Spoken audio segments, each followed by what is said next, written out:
Perubahan hormonal adalah perubahan dalam produksi dan keseimbangan hormon tubuh yang terjadi akibat pubertas. Pada masa remaja, kelenjar endokrin seperti hipotalamus, hipofisis, ovarium, dan testis menghasilkan hormon-hormon yang memicu perubahan fisik, emosi, dan perilaku. Pada remaja-remaja, yaitu usia 15-18 tahun, perubahan hormonal yang terjadi ada pada hormon seks seperti testosteron pada laki-laki, estrogen, dan progesteron pada perempuan yang akan meningkat drastis dan dapat menyebabkan perubahan perilaku dan emosi. Selanjutnya ada hormon pertumbuhan dan hormon tiroid yang akan mempercepat pertumbuhan tulang. Dan yang terakhir ada hormon kortisol dan adrenalin yang akan lebih aktif dapat mempengaruhi emosi dan stres. Pada remaja akhir usia 18-21 tahun, hormon seksual sudah lebih stabil di mana estrogen, progesteron, dan testosteron akan tetap berperan dalam pematangan fungsi reproduksi. Selanjutnya, hormon kortisol juga jauh lebih terkendali karena fungsi prefrontal cortex semakin matang. Kematangan seksual adalah kondisi ketika sistem reproduksi sudah berkembang dan berfungsi, ditandai dengan kemampuan biologis untuk berreproduksi. Hal ini terjadi karena pengaruh hormon seks. Karakteristik kematangan seksual di remaja-remaja umumnya memiliki ketertarikan seksual yang meningkat dan fantasi seksual yang sering muncul. Karakteristik kematangan seksual di remaja akhir umumnya sudah mulai memahami hubungan seksual tidak hanya sebagai dorongan biologis, tetapi juga terkait komitmen, tanggung jawab, dan nilai moral.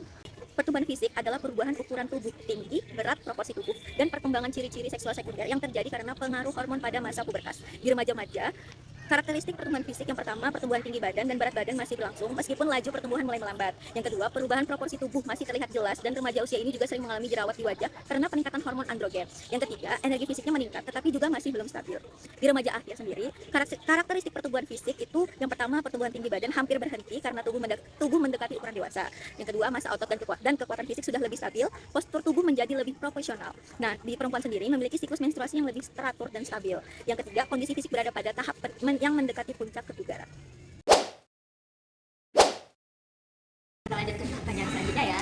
Nah, di teori J. Piaget pada perkembangan remaja menjelaskan bahwa pada masa remaja, yaitu sekitar 11 tahun ke atas, seseorang memasuki tahap operasional formal. Pada tahap ini, remaja sudah mampu berpikir abstrak, logis, sistematis, dan hipotesis. Namun, kemampuan berpikir pada remaja-remaja dan remaja akhir memiliki perbedaan tingkat kematangan. Di remaja-remaja sendiri, karakteristik kognitifnya mulai mampu berpikir abstrak, tetapi masih sering dipengaruhi emosi, senang berdebat, dan menguji aturan atau pendapat orang dewasa. Sering berpikir idealis, membayangkan dunia yang sempurna.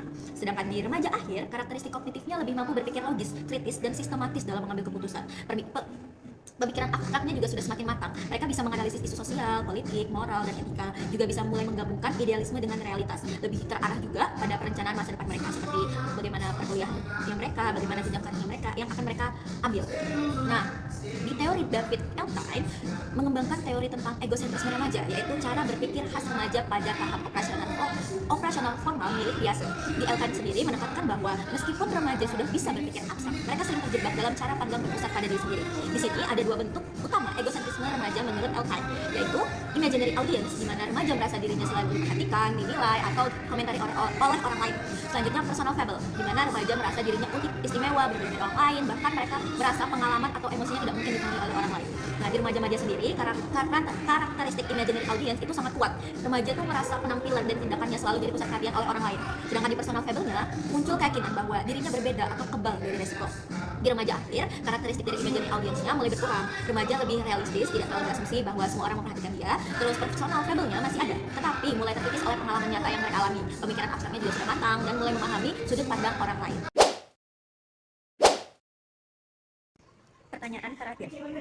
Pada remaja-remaja, karakteristik mereka masih sangat dipengaruhi kelompok sebaya. Emosi mereka juga masih labil dan mudah tersinggung serta marah. Cenderung mereka juga mencoba hal-hal baru untuk mencari identitas diri mereka sendiri. Nah, strategi yang efektif bagi remaja-remaja itu yang pertama, meningkatkan komunikasi dengan keluarga. Di sini, peran orang tua sebaiknya menjadi pendengar aktif. Yang kedua, membimbing dalam memilih lingkungan sosial yang positif. Contohnya, mengarahkan ke kegiatan ekstrakurikuler, organisasi, maupun olahraga. Yang ketiga, yaitu latihan regulasi emosi. Misalnya, melalui journaling, mindfulness, atau hobi-hobi kreatif. Dan yang terakhir, mengembangkan empati dan keterampilan sosial, di mana remaja itu bisa dilibatkan dalam kerja kelompok ataupun kegiatan-kegiatan sosial yang positif lainnya.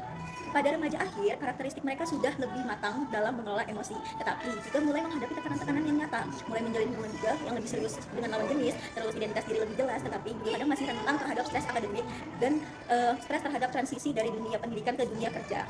Strategi yang efektif bagi remaja akhir itu yang pertama, mendorong kemandirian dan tanggung jawab. Contohnya, libatkan dalam pengambilan keputusan penting di dalam hidup mereka.